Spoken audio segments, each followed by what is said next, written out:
Senhoras e senhores, vôlei fãs espalhados por esse mundão, sejam bem-vindos, sejam bem-vindas a mais um Perguntas e Respostas. Estamos aqui prontos para responder os questionamentos que vocês nos enviarem. Senhores, sejam bem-vindos mais uma vez, tudo bem? Salve Boss, salve Bruno, nossa fiel e escudeira audiência. Sem demais delongas. Quarta-feira é dia de perguntas e respostas e a gente está aqui a postos. Manda a boa, Bruno. Vamos lá, gordinho. Abração para você, abração, Daniel. Não se esqueçam do like, da confiança. Já sabe, quer ter seu nome grandão, sua pergunta respondida. Deixa nos comentários desse vídeo o seu questionamento. Quem sabe ele não aparece aqui na próxima semana. Já adianto que a gente vai sujar o pé de areia hoje, hein? Mas antes disso, uma belíssima pergunta feita pelo René Santos. O que esperar do Kiraly na seleção americana masculina? Será como o Bernardinho, quando migrou do feminino para o masculino, vai ganhar tudo? Se vai ganhar tudo, eu não sei, até porque a gente sabe que esse papo de hegemonia no masculino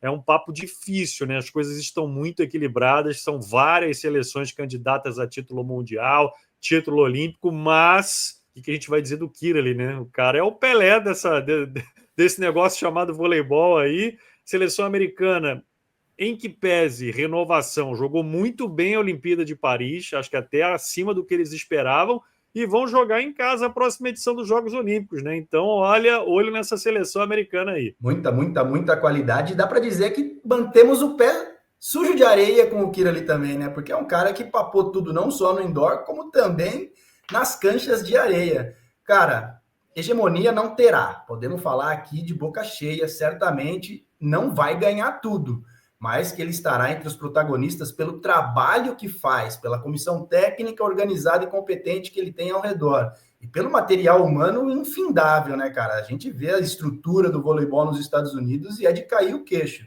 Então, pode esperar que vem coisa boa por aí também agora com o Kiraly no comando. Vou pegar carona nesse fim do comentário do Gujinha para fazer um contraponto. Mas ele teria ou tinha muito mais material humano no feminino. Que se fala nos Estados Unidos que o tamanho da peneira feminina é muito maior do que a peneira masculina. A gente vê a dificuldade que essa seleção americana tem para renovar no masculino. Então, assim, eu acho que é um baita desafio para o Kiraly a troca de naipe e entender se ele vai achar no masculino tantas boas peças como ele tinha no feminino. A Sofia Rie, que foi beber na fonte de uma pergunta da semana passada, né, quando fomos questionados qual o que define um time campeão. Ela quer saber da gente o que deve ter uma dupla de praia campeã. Olha, Sofia, deve ter entrosamento, afinidade, muito treino e vários profissionais competentes acompanhando, não só na parte da bola, mas na parte física, psicológica, enfim. E acho que uma coisa também que a gente sempre fala aqui, jogadores que se complementam, né? Um que muito bom de bloco, outro que varre ali o fundo. Acho que essa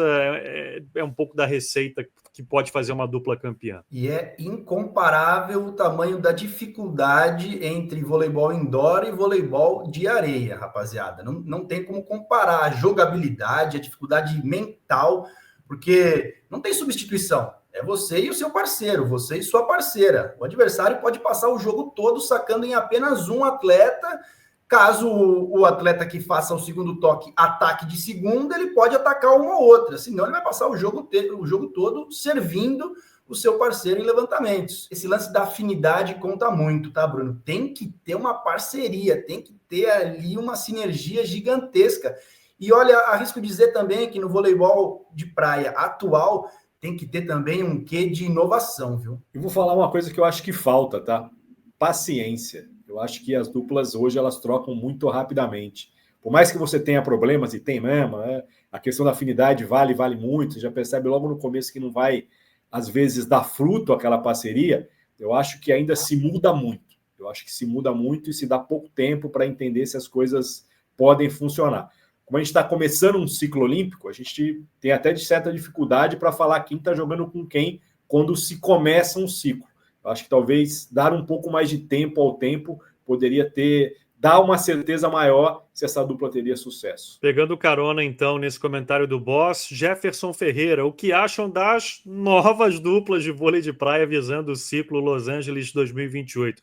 Olha, Jefferson, uma parceria que me agrada demais é a da Carol com a Rebeca.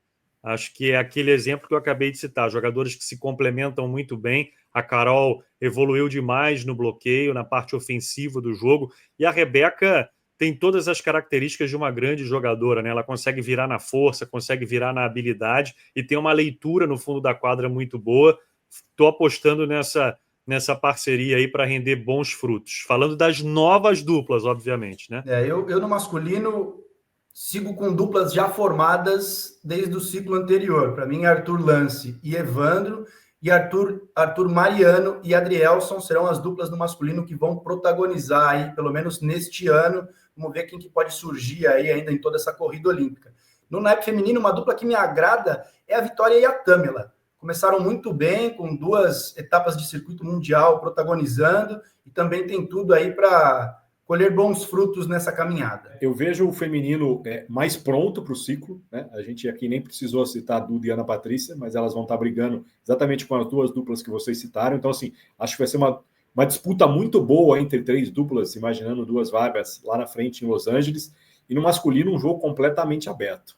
A gente tem aí um ano sabático do André Stein, deve voltar mais à frente. Tem faltado um pouco mais de renovação no masculino para que se junte, talvez, um cara mais experiente com mais novo para dar frutos. Eu acho que no masculino a gente vai ver muitas mudanças de parcerias até encontrar uma dupla que possa realmente engrenar e se firmar no topo desse circuito mundial. Nós tocamos nesse tema de leve, na live de segunda-feira. O Vinícius Gabriel quer saber o seguinte: deveria haver uma regra para padronizar a escolha dos MVPs? E ele mesmo cita um possível critério.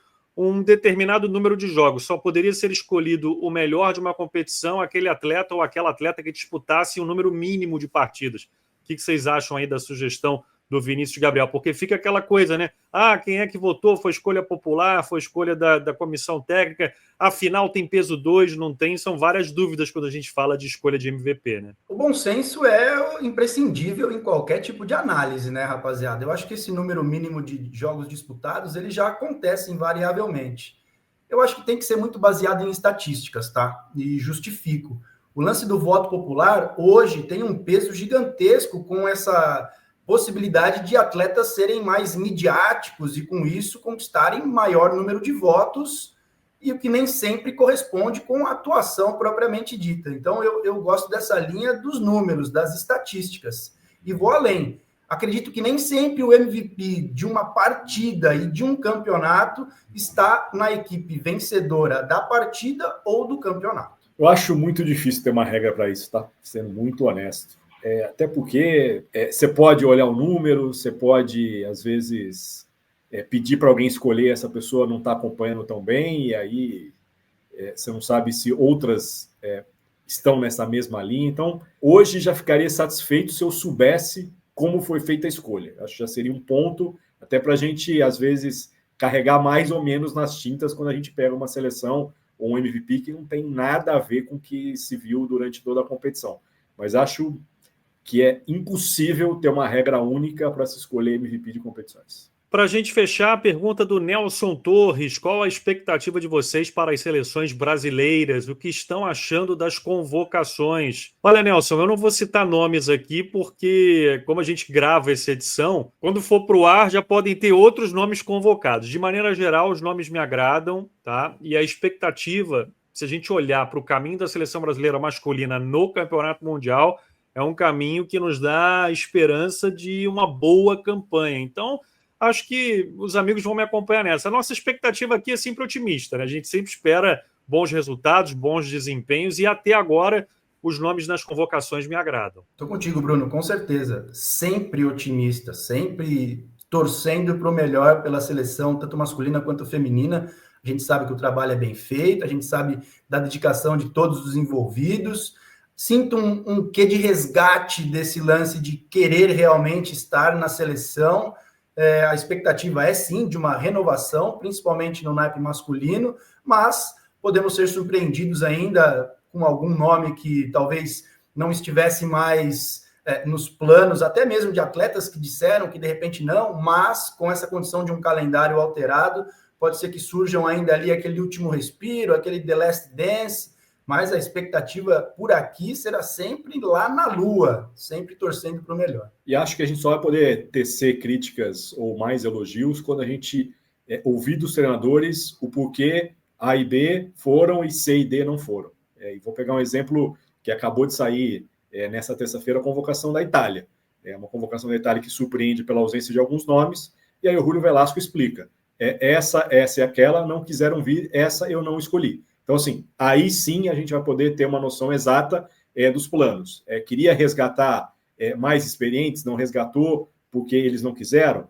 As chances para os novos foram dadas porque os veteranos não quiseram ir ou porque os veteranos não terão mais espaço. Então, eu acho que a gente tem que ter um pouquinho de paciência, até para ouvir e esperar, porque tem 100, sub-23, sub-21, seleção de não sei o quê, seleção B, para entender a divisão do quebra-cabeça, se alguns nomes que a gente imaginava na principal serão preparados numa seleção inferior ou uma seleção B, para depois saber se os nomes realmente faltaram ou realmente não estão mais nos planos. Um pouquinho de paciência, galera, mas eu acho que o caminho é esse mesmo e não tem muito para onde fugir, não. Muito bem, a gente chega ao fim de mais um Perguntas e Respostas. Muito obrigado a você que está sempre mandando aqui as perguntas. Mais uma vez, não se esqueçam do like, se inscrevam no canal e até a próxima. Valeu, Gurja, valeu, Daniel, um abração para vocês. Valeu, Bruno, valeu, Bose. É isso aí, rapaziada. Senta o dedo aí nos comentários, deixa a sua pergunta para a gente seguir aqui toda quarta-feira respondendo as selecionadas. Obrigado, moçada. A gente se vê sempre às quartas-feiras tentando esclarecer as dúvidas que vocês trazem para a gente. Aquele abraço e boa semana.